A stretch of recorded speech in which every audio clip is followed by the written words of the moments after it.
Is everybody ready? Good. Ready. So it's me. Is it you ready? Yeah, we're done. Okay, we're good. All right, well, welcome everybody to the Modern Migration class. Let me put my little sewing machine lid down. I'm really excited that you guys are interested in the modern quilting. I've taken an interest to it probably a couple years ago. I started doing into it, but I don't go totally modern. I still have like a traditional twist to it. I love flying geese, as you guys know me. That's like my go-to patch, right? So I wanted to make something sort of whimsical, but keeping a traditional basis to it. And you're going to find out all three quilts in this series are going to be based on traditional patches, but just put in a modern way. Okay? So basically what we have here, we have 8 different sizes of geese. And those of you that have pre-cut your fabric realize that you have 8 different sets of squares, right? Some of you didn't realize from the pictures that you were sent or didn't look close enough, there are 6 different yellows. And then I used the salmon and the turquoise in it. You can choose to use all the same yellow if you want. That's totally up to you as well. I just had a lot of yellows, and I thought it'd be kind of fun to do it in those colorways. So what we're going to do today is we're going to learn how to make the geese. This is the general construction of geese. And then we're going to learn how to make these patches that have smaller geese going underneath larger geese. So I don't want you to go home and start sewing all these geese in rows because there's an order to it. And next month when you come in, we're going to go through all these like negative spaces. They all have their different measurements to it. And we're going to sew it together in 3 different columns and then sew the columns together. So it's definitely going to be an order.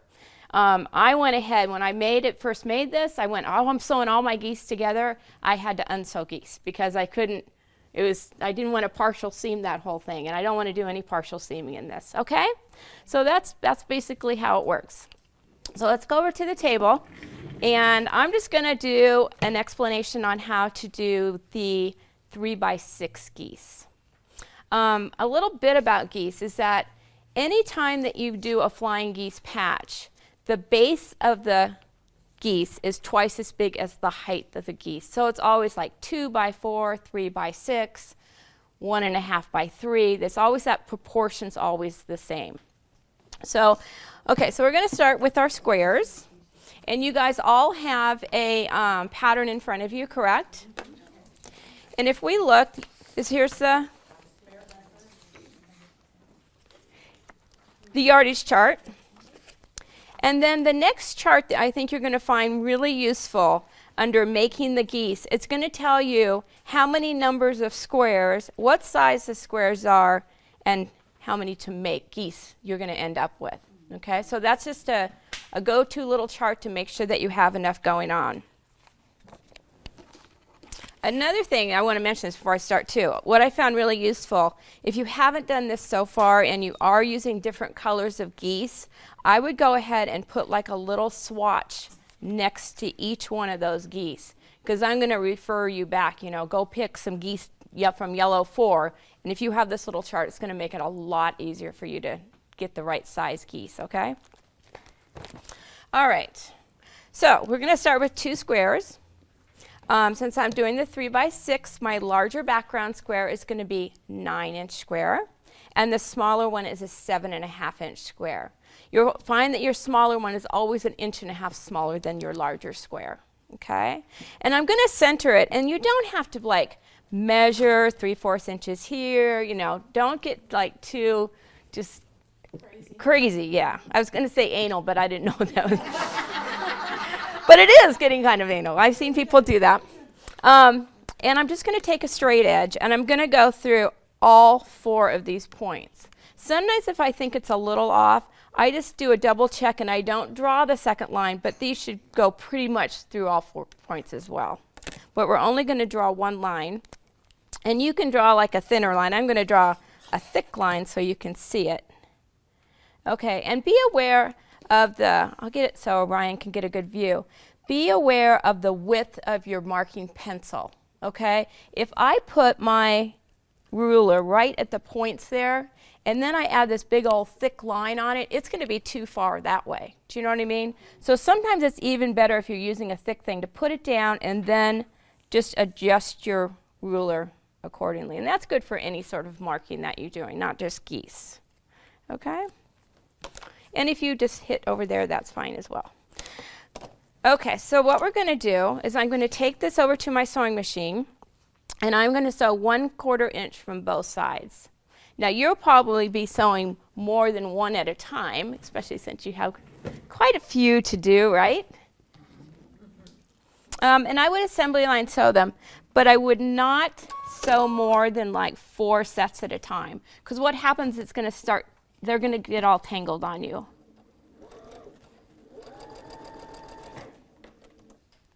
It had a slow start. I thought I had a bad connection here. Okay, so I have the edge of my foot. I have a little bar at the 1/4 inch, and I'm just keeping that right on the line. I was going to use red thread this morning, and I didn't think that red thread would really show up that well, right? Okay, when you get to the end, even if you have like 3 or 4, I just pull it out a little bit to give it a little bit more slack, and then you're going to start going down the other side.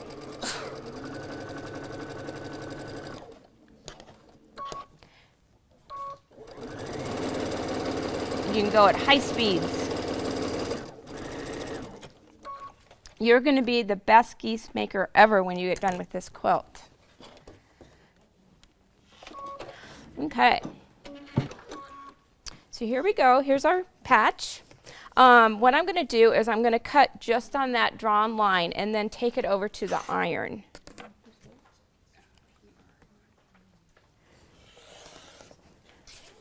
So can you see my white thread? I thought white would work good. Okay, so over at the iron, I have 2 sizes of triangles. I have a big triangle and a little triangle. So no matter what the color is, or if it's light or dark, it doesn't matter. I always want to set it with my large triangle on top. So that's what I'm going to do. Just set my seams, and you're going to sink your seams down into your fabric. And then I'm just going to open it up and put that iron so my seam is going to go underneath the larger of the 2 triangles.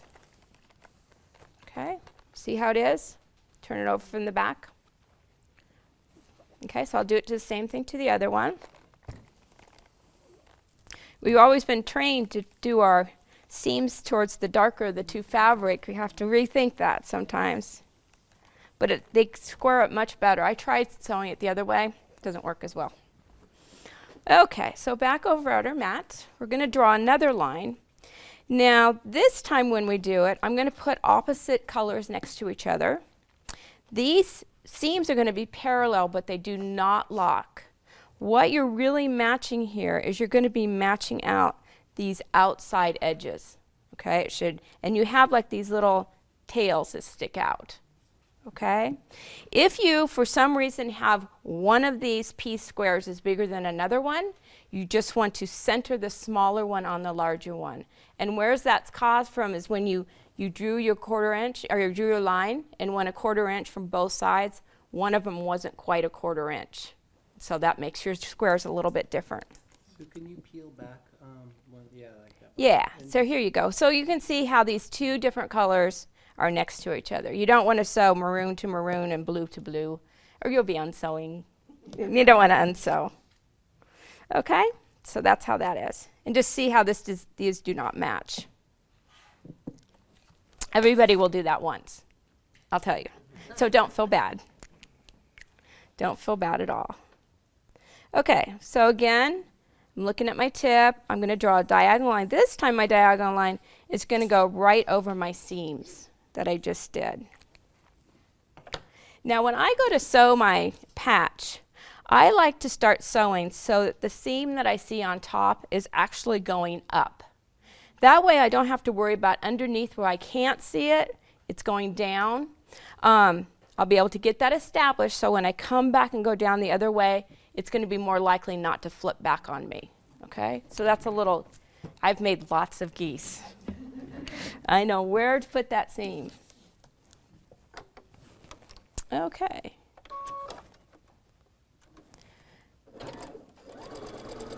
Okay, so you don't have to worry about the one underneath, but as I'm getting to the one on top, can you see I'm holding it down on both sides just to make sure it's established where I want it?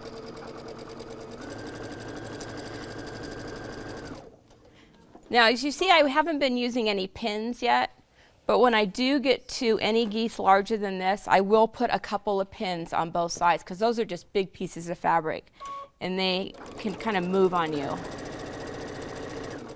Okay, so this time now the seam underneath is going up, but I can sort of feel it. It's already sewn in there. If I just hold it on both sides, it'll keep it going the way I want it.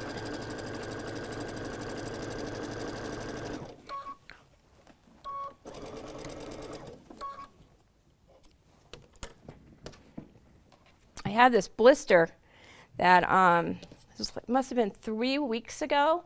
I was at a restaurant, a Mexican restaurant, and they had my plate. My meal that I was going to eat was really, really hot. And she said, "It's a really hot plate." But she kind of dropped it halfway down, and I had to grab it. And my hand, the blisters were so deep, and it was painful. We can't see it soon. You don't have to touch Oh, well, it's painful. I can see it. Anyway, okay, so we got it sewn on both sides. I'm reliving my pain. Okay, and I'm just going to cut on that drawn line. Okay, so it's cut in half. Now, before I press it open, I'm going to look from the back, and I'm going to press so that the smaller, which is really my goose patch, I want this one to press this way and this one to press this way. And when you do that, you can see I have like a little twist there. So to remove that twist, I just want to fold it in half to determine where the middle is. And I'm just going to take my scissors, I'm going to cut down to that seam. Okay, if you accidentally hit the seam, that's fine too, but don't go too far. I thought I was going to be really clever one time. And when I was at this point, I was just take my rotary cutter and do them both at once. Don't do that. That was not successful for me. After you do a few, you can just start eyeballing the way you go. Okay, so I'm going to take it over to the pressing mat, and I'm going to press my geese flat. Do you recommend steam or no steam? I recommend steam, but I respect the steam, especially if I'm on a bias. Okay, can you see how I'm just pressing right into that seam? And then I'll turn it around, and I'll press it right in onto that seam. Okay, so if you turn it over, can you see how it looks like? Looks good, huh? Nice and flat. Okay, I'm going to do the same thing on this one. I always just press from the front. I never try and press it from the back. Because if I press it from the back, I always seem to get little pleats in the front. And I'm sure you know, once you get a pleat, you'll always have that. You cannot get that pleat out. Oh, Mary Ellen's use enough of it and you can get that pleat out. Yeah. The only thing I might do, see how that just had a little twist to it? So I'll just tap that middle. I sometimes think I need the whole container of Mary Ellen's. Okay, so the next thing we're going to do is we're going to use Orion's neat new ruler. And I put a piece of paper underneath it because I thought it's much easier to describe. This does, as I said before earlier, that it does all the sizes of geese that we have. And this, anything that we had on our little rulers, you can do on this geese patch. The several main things you want to do. This top opening right here, that's what we're going to do to cut the two geese in half. If you look at this, you can tell if you fold it in half, that's one of your geese patches, and that's the other one of your geese patches. So we need to get that cut. And after we cut them in half, then we're going to go down in here and place it on the right size that we're looking for. That's why that chart that I showed you early on, it's going to be real good for you to look at.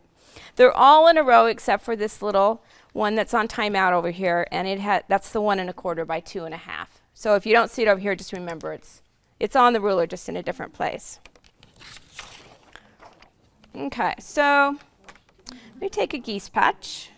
So I said the first thing we're going to do is we're going to cut it in half. So I'm just going to slide it on up there, and I'm going to slide it so it just has the line right on my seam. And then I just take my cutter, and I put it down the slot and cut it. Okay, and that will get rid of that one. Okay, so now I'm going to go down And I'm squaring this up to 3 by 6. So if you look at the 3 by 6 line here, you're going to have just a little bit of excess fabric. We're going to square off the last bit. But you can see our line goes over, and where the line stops, it stops at a set of slots. And those are the slots we're going to be using for this patch. Okay, so I'm looking over, and what you can do, might be a good idea, is that when you do all the same ones, don't be switching sizes on yourself, because then you'll start going the wrong slots. But if you take a little bit of glow line tape, when you're doing all like the 3 by 6s, just a little reminder, oh, this time I'm using these slots, okay? And then when you get done with that, this stuff always likes to go right back down, doesn't it? When you get done with that, then you can just move your little glow line tapes to the next set of slots you're using. It'll just help you not have little arrows. Yeah, it just gives you a good visual, especially if you're in a class environment and people are talking, right? Okay, so doesn't even sound like I put a brand new braid in today. It's like really sharp. You already did it once. I know, but it didn't sound like it went. Yeah, Oh, it it did. did. It's a really sharp blade. If you watch the Quilt in a Day website, you'll notice that Orion periodically puts those blades on sale. He texts me in the morning, oh, I see you ordered your blades. Yes, I did. Okay. So now I'm just going to take this little excess, and all I'm going to do is just get rid of. I'm just going point to point to the edge of my ruler. You can use any side you want, and that's just all it is. Okay? Very simple to use. And one of the things I really like about this ruler is that even when you're doing like the really little patches, like this 1 by 2, we do a whole bunch of those with all those ones up there. You don't have to worry about holding on to that little bit of plastic, with the old templates that we had. It really keeps it in place so you get a really accurate cut. Okay? So that's the first thing I wanted to show you. How to use that. I'm quite impressed with it. Good demo, good demo. I was never a shape cut person, and I thought when we first started doing these new smaller slotted rulers, I thought, oh, I'm just going to mess up. They're really easy to use. So, okay, so now you want to know, this is the tricky part of the whole quilt, right? How are we going to put those geese behind this big geese, okay? And actually, it's not hard at all. Okay, so let's move our pattern. And this is actually only half the pattern. The next time that we meet, you'll probably get the whole completed pattern, but it'll go into putting the whole quilt together. So this is where we are right now. But if you go to page 10, it's going to talk about making the 4 by 8. And this one's the 4 by 8, and I call it the Peace Flying Geese. So if you see the word initials PFG, that's what it is, Peace Flying Geese. We're going to make one with a 3 by 6, and then down here, this is made with the 2.5 by 5 inch one. And I really wanted to give that look of it going behind, and I thought, how am I going to do that? And I thought about paper piecing, which I really don't mind paper piecing, but I hate taking the paper off. And I thought there's just got to be an easier way. So this is what I came up with. Thank you. Yeah. So I'm just going to cut a rectangle that's 4.5 by 8.5. Okay, doesn't get much easier than that. And then I cut. I'm going to use some of my geese that I've already made, and these are the little 1.5 by 2. Okay, and I'm going to do those 2 different ways. I'm going to sew 4 together, and then I'm going to go back, and I'm going to sew 3 together with a piece of my background. Okay, I can set this large yellow one aside for right now. I made 2 sets of this just in case I needed 2 sets up here. You know what I mean? Like, whoops. Okay, so when I do my geese, I always like to have my little points pointing to the left, because I'm going to flip these right sides together. And when I flip these right sides together, where this intersects right here, right in this middle, I want to have my 1/4 inch seam going right over that. And that'll give you a good crisp point on the right side. So let me sew. I'm going to sew these 4 together, and I'm going to sew those 4 together. And I'm starting with, this is probably the most involved one, the biggest one we're going to do. So if you do this one first, it'll be really easy when you do the next 2. It all looks so simple. Yeah.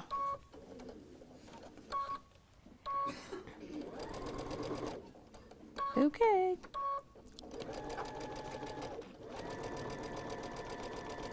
These geese are little, aren't they? I could have gone smaller, you know. Thank you.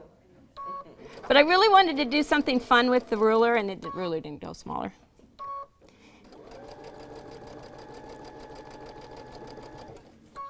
There's a modern quilt convention that's in Austin every other year. And I'm really excited because this quilt got accepted to be in it. So it's really fun. When is it? It's in the middle of February. I know I was all worried because you have to send them off, you know, and I go, I need my quilt today. But it wasn't today.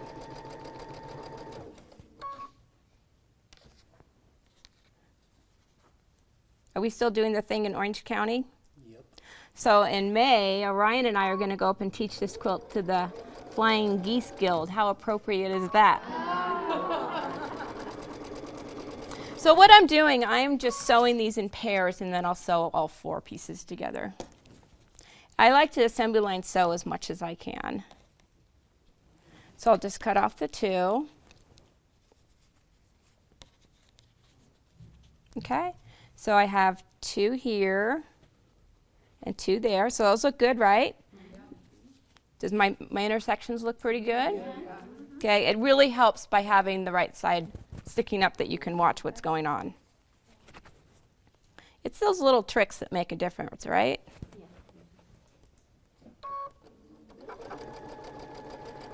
Okay, so I got those done.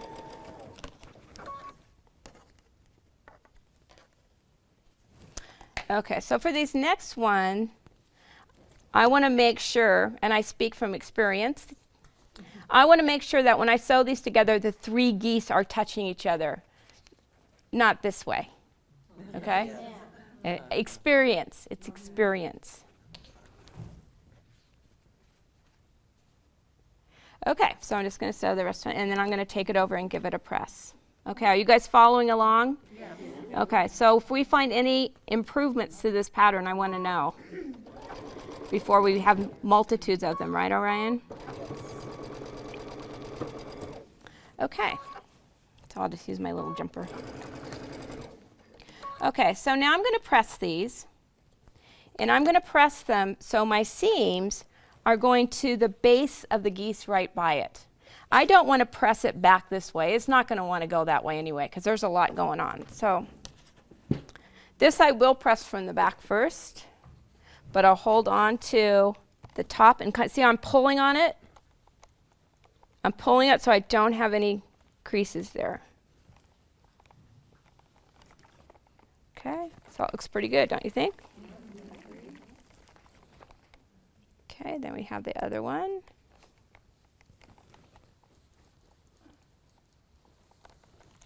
And this, if I didn't put the steam on, but if I had the steam on, I would really be respecting this step with the steam, or else your geese will go bloop.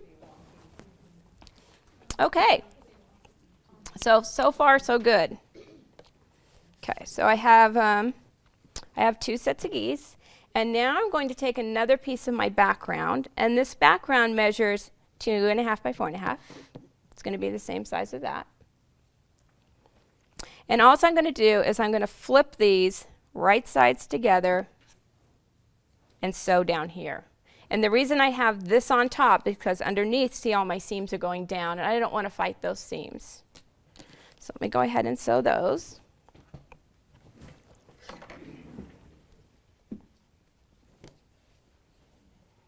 And you can pin these if you want.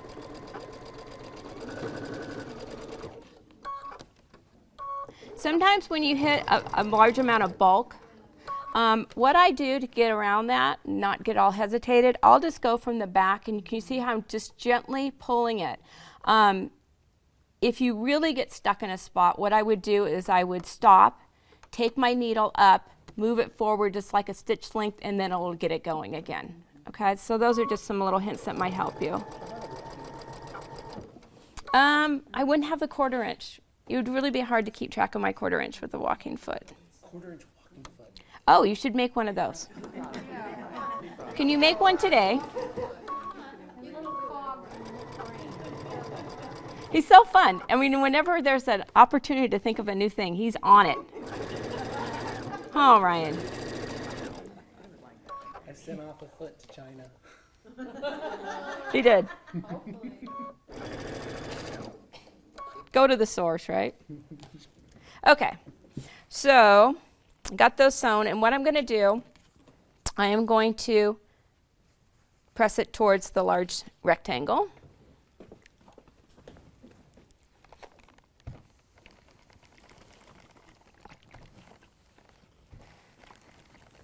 Okay. Now, this is where the fun begins. Okay, so I have I'm introducing my big 4.5 by 8.5 inch yellow. And I'm going to take the one that has the 4 geese on it. And I'm at the bottom of page 11. I'm just going to flip it right sides together. Okay? Now, I'm going to do a permanent marking pen so you guys can see my line. But when you go to do this, use like a friction pen or some sort of pen that will disappear. Because I don't want to mark this and have it come, it might bleed through. And once it's there, you can't get it out. But I want to make sure you can see it. So all I'm going to do, you can turn the page to page 12.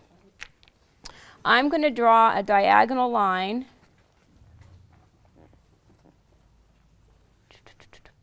just like that.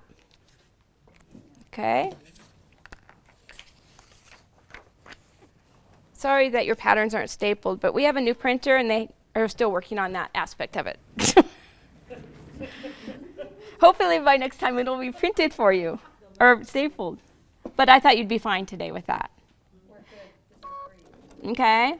So when I'm sewing, if you look at this drawn line, as wide as it is, I am sewing to the right of that drawn line. I want to make sure for when this folds up, then I have enough fabric. So you want to sew just to the right of your drawn line.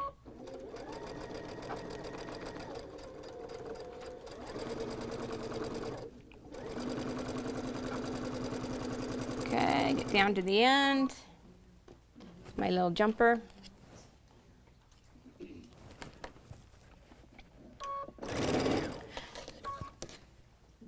I didn't mean to pick up these scissors this morning. I had dropped them on a wooden floor and it hit the floor so hard that it just stood there. And it didn't really do too good for the tips of these scissors. Okay, so here we go. It's drawn, it's sewn, and see what happens when we fold it back? That's all it is to it. This is not difficult, is it? Genius. I was like really excited when that light bulb went off. Okay, so now I'm gonna just cut 1/4 inch away. Now the only thing different about this geese compared to your other geese is that you have all these seams going here. So I find that I had to really like press it towards that large. It was too lumpy to fight it. Okay? So does that look good? I'm gonna give it a press with the iron. It's easy, huh? Yeah, it's really nice. We like easy. I thought we'd be piecing little bitty pieces. I know. Inside out, upside down. Yes. So did Eleanor, and she was a little worried. Okay. So now I'm going to introduce my other piece. Okay. Right sides together. Okay. And you'll notice at the top, it's going to overlap a little bit to create my 1/4 inch seam. Okay. And can you see how this doesn't match all the way down? was really stressed about that in the beginning, but once it gets sewn in there, it's really fine, okay? So I'm kind of glad that it looks like this to reassure you that you're okay. Okay, so I'm going to draw another line.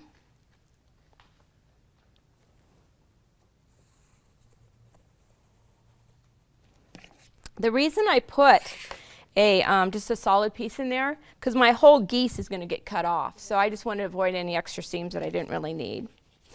And whenever I start to sew these things on, I always start where I have a flat edge to go to. I never start down here and sew up, because this little things have a tendency to go way down into your throat plate, never to come out again. You're fighting it, come back, and then it's all, see?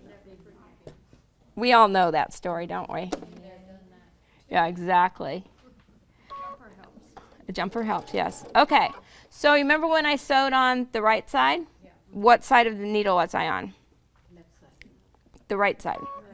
So now I'm sewing the left side, so what side am I on? Very good. Isn't it glad it's not one of those mirror image things? Okay, we get down to the end. I'm just going to cut my threads because that's about done. Okay.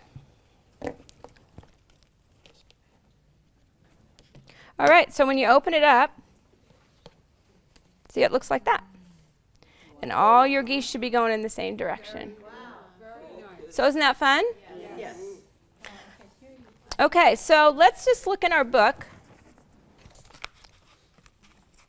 And just to talk a little bit about the 3x6, and actually the 2.5 by 5's done the same way. It's just, you're just going to be sewing your geese into pairs, okay? Peas, here they are, they're into pairs. And then you take whatever size you're making, that's the size of rectangle you're going to cut. So if it finishes at 3x6, you'll cut a blue, or whatever your fourth color is, will be 3.5 by 6.5, which tells you in there. And then you're just going to flip those piece geese on top, line up the outside edge, draw the line and sew it, and flip it back. Do you want to show where it is on the quilt? Yeah. It's right here. Okay, there's that one. And then the other one is down in here. Okay, so really pay attention to the illustrations, because this one, the little geese are going this way, and on the other one, the geese are going the other way. So you just, it just depends on which way you're going to flip. Okay, so I'll show you. Yeah, show the flight path. So here you go. Here's the one we just made, right? And then you can see how with the blue one, the geese end up going this way. And on the smaller one, it goes this way. So just pay attention to that, or you're going to have your geese, you'll have a whole line of geese, and you'll have like 3 rebels going the wrong way. And then you, okay? So is there any questions on that? Pretty fun. This is a full 1/4 inch foot that you're using for everything? I'm using 1/4 inch, yeah. Yeah, so it seems to work. All right, so okay, so go get going on your geese. And then next time we're going to put them all together. Thank you for coming. We'll see you next time.